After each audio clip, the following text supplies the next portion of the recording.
Right. Ya, imong igsuon gyapon eh. May uto pastor. Magulang.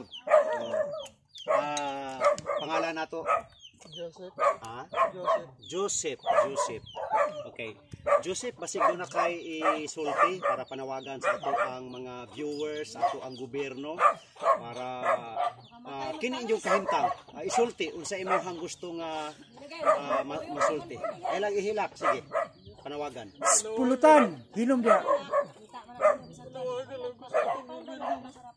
Unta patambalan mi ano na. Balik ang normal na mong kahintay.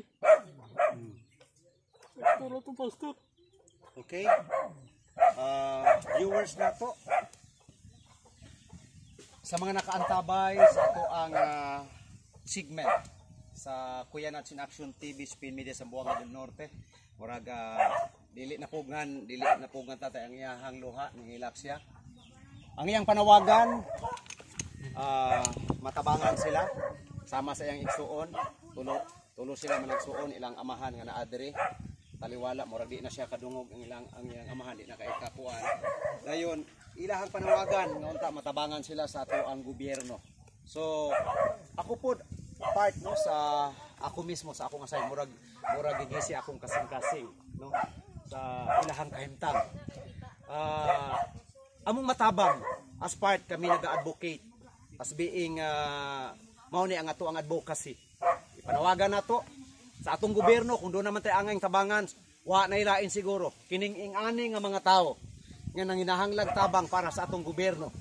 Og ingani nga mga sistema nga mga tao mao ni ang atong gikinahanglan ipaabot nato ang tinud-anay nga serbisyo para nila. Tungod kay para nako sila ang tinuod nga nanginahanglan sa tabang alang sa ato ang komunidad.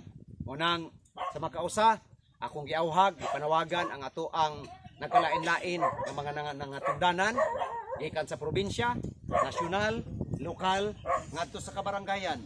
Sa makausa ako magaingon nga ipakita ang inyong tinuod nga serbisyo alang sa katawhan nga nanginahanglan para sa tinud-anay nga tabang. Sa makausa ako magaingon ang atong panaghiusa ug ang atong pagtinabangay may usa ka butang nga kita magkapadayon sa pagkinabuhi diha sa kaligdong, kahusay, kalinaw uban sa mahimayaon nga tabang sa atong labawong makagagahom. Sa makausa magaingon ako, daghang salamat.